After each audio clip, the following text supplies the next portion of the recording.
just had no idea as I was driving from Memphis into the Delta that first day how flat the land was. I was like, I was waiting for something to look at, but it didn't happen. And it just mile after mile, and I got intrigued, and I almost went, oh, there's, it's kind of flat, not much to look at. And then I started to look at it.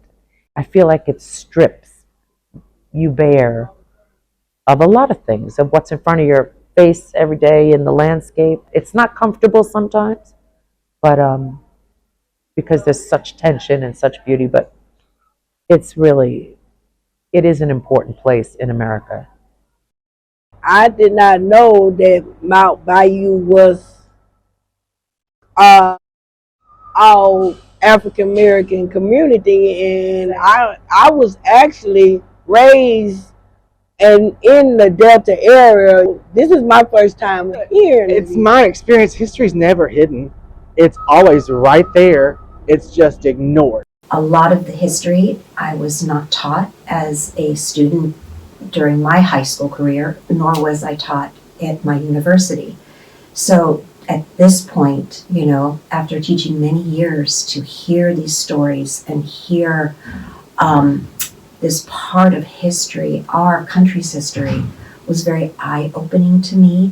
Hearing the stories of the people, during the Great Flood and, during the Great Migration and the sharecroppers and, the struggles during the Civil Rights Movement and the atrocities that happened, with the Emmett Till story.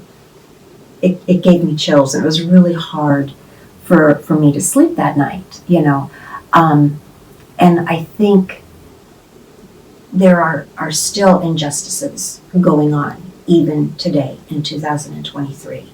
And I think I need to be a bigger and stronger advocate for that, and to help be a part, just like the people and the heroes were that I learned about this week. I loved the idea about that Dr. Hertz seems very committed to, which is not only to go see these sites and explore them, and because a lot of programs would have stopped there, where we would have done the bus tour and we would have gone out and had a fun dinner, and that would have been it. But also to put them in conversation with each other and to process them verbally and to notice those inconsistencies. That was my favorite thing about this week, was that we went to places that contradicted each other. Some places that made us maybe scratch our heads while we were visiting them, like, how does this fit in with everything else we're seeing? If I hadn't been having the conversations with my peers that I'd been having, I could have very well just visited the Peabody Hotel, visited Emmett Till's courthouse and the Stax Museum, the National Civil Rights Museum, and I could have taken away perhaps a less rich or nuanced or valuable take on those. I think most of us live in our own worlds. We like our own TV shows. We read the books that we like. We're around people who we're comfortable with. And I think, we tend to isolate ourselves. I think just being able to make yourself feel uncomfortable in different situations, it helps you really connect the dots.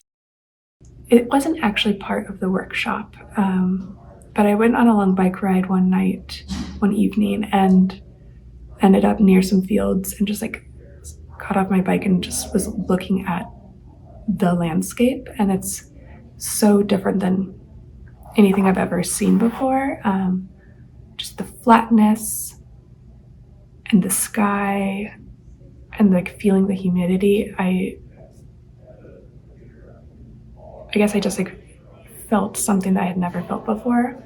And especially within the context of this workshop. It was a really powerful and changing moment, I guess, for me, just reflecting out there alone.